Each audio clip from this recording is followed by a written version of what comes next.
Hello everyone, कैसे हैं आप सभी का हमारे यूट्यूब चैनल गुरुजी स्टडी में हार्दिक स्वागत है। हमारे चैनल को लाइक शेयर कमेंट तथा सब्सक्राइब करें और हमारे वीडियो को अंत तक देखें। आज हम आपको रचनाएं कंस्ट्रक्शन के बारे में बताने जा रहे हैं।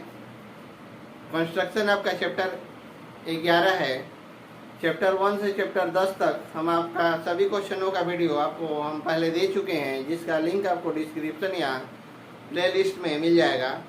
अब हम चलते हैं चैप्टर 11 कंस्ट्रक्शन के बारे में बताते हैं। इस चैप्टर में कंस्ट्रक्शन में दो एक्सरसाइज है, एक्सरसाइज 11.1 तथा एक्सरसाइज 11.2 है।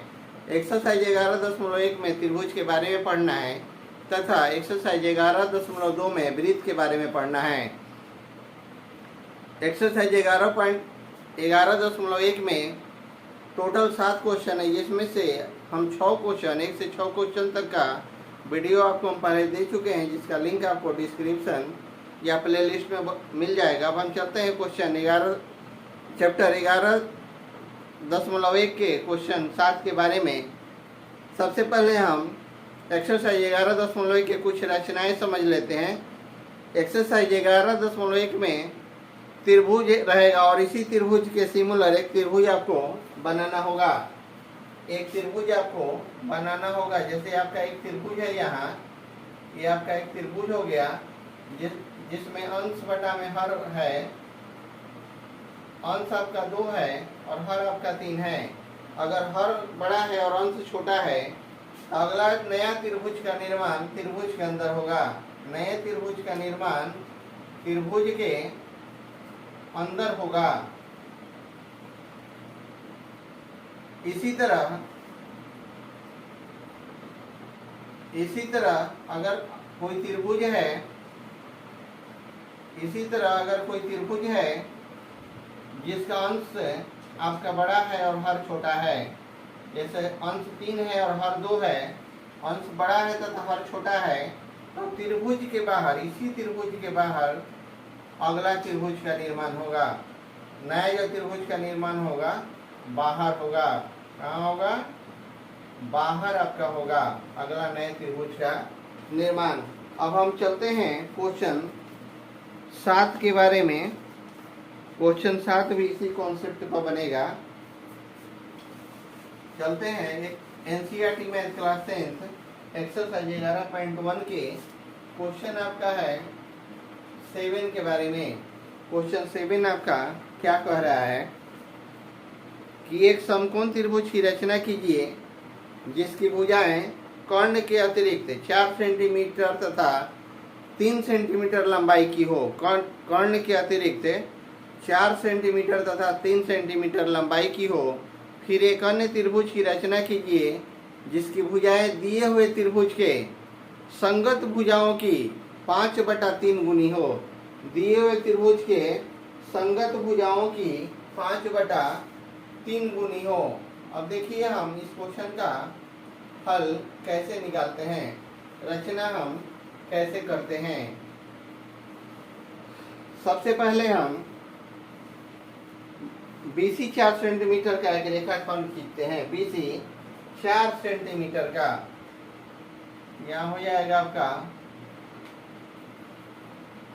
BC कितना है आपका 4 सेंटीमीटर का एक रेखाखंड खींचते हैं और B बिंदु पर 90 डिग्री का कोण बनाते हैं। B बिंदु पर क्या है, यहाँ हम 90 डिग्री का हम कोण बनाते हैं। यहाँ 90 डिग्री का हम कोण बनाते हैं, तो क्या हो जाएगा आपका, ये आपका 90 हो गया।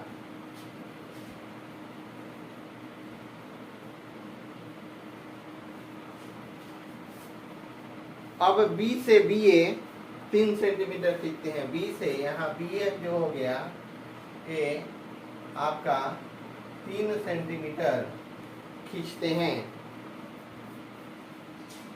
तथा A से B को तथा A से C को हम क्या करते हैं, मिला देते हैं। A से C को हम मिला देते हैं। यहाँ हमको क्या प्राप्त होता है, तो त्रिभुज ABC प्राप्त होता है। त्रिभुज ABC यहाँ हमको प्राप्त होता है।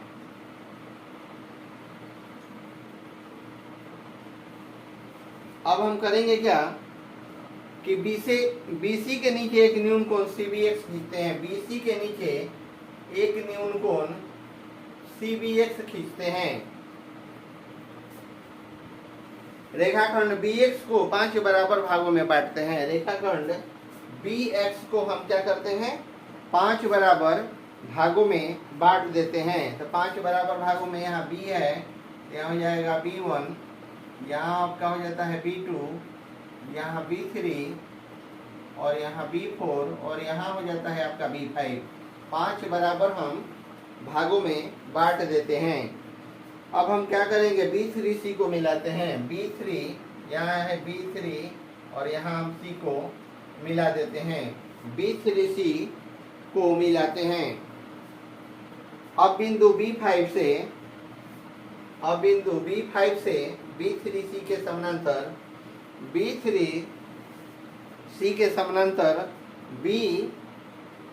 B5D खींचते हैं। B3C के समानांतर B5D खींचते हैं।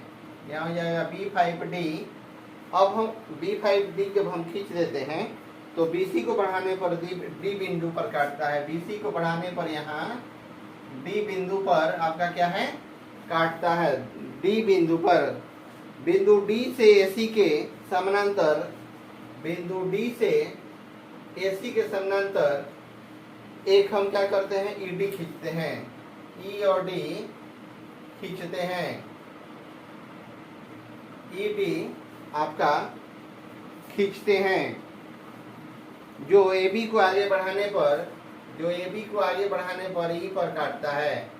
किस पर काटता है, E पर काटता है। यहाँ हमको त्रिभुज EBD प्राप्त होता है। त्रिभुज EBD कौन सा त्रिभुज प्राप्त हुआ, त्रिभुज EBD आपका प्राप्त होता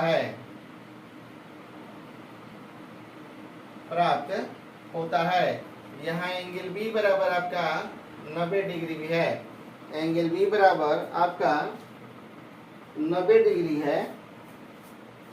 अब हम जब 90 डिग्री आपका हो गया तब इसके बारे में हम फिर से आपको एक बार समझा देते हैं कि इसका रचना हम कैसे कर रहे हैं। तो रचना के निम्नलिखित चरण है। चरण 1 हो गया आपका, सबसे पहले BC बराबर BC हम 4 सेंटीमीटर खींचते हैं। BC हम क्या करेंगे, 4 सेंटीमीटर खींचते हैं। B से AB आपका क्या है, 3 सेंटीमीटर खींचते हैं। उसके बाद 3 में है A तथा C को क्या करते हैं, यहाँ से हम AC को मिला देते हैं। चौथा में आपका है, चौथा चरण में कि B और C से नीचे एक न्यून कोण CBX खींचते हैं। और पांचवा में है आपका B तथा X को 5 बराबर भागों में बांटते हैं। B1, B2, B3, B4 और B5 है आपका। छठा हो गया, छठा चरण, इसमें आपका हो जाएगा कि B5 से B2C, छठा होगा कि B3C को मिला देते हैं। B3C को मिला देते हैं और B5 B3C के समानांतर यहाँ हो जाएगा आपका B3C के समानांतर B5D खींचते हैं और BC को आगे बढ़ाकर D पर हम काटते हैं। उसके बाद हो जाता है आपका आठवां कि AC के समानांतर D से ED एक हम रेखा खींचते हैं। AC के समानांतर एक हम रेखा खींचते हैं जो AB को बढ़ाने पर E पर काटता है। AB को बढ़ाने पर E पर काटता है। जब E पर काट दिए थे त्रिभुज हमको क्या प्राप्त हुआ, EBD। तो हमको ये त्रिभुज EBD प्राप्त हो गया। पहले से हमको ABC यहाँ प्राप्त था। इसमें त्रिभुज EBD या ABC का है, एंगल B बराबर आपका 90 डिग्री है। B बराबर क्या है आपका, 90 डिग्री आपका है। तो यहाँ हमको दिखाना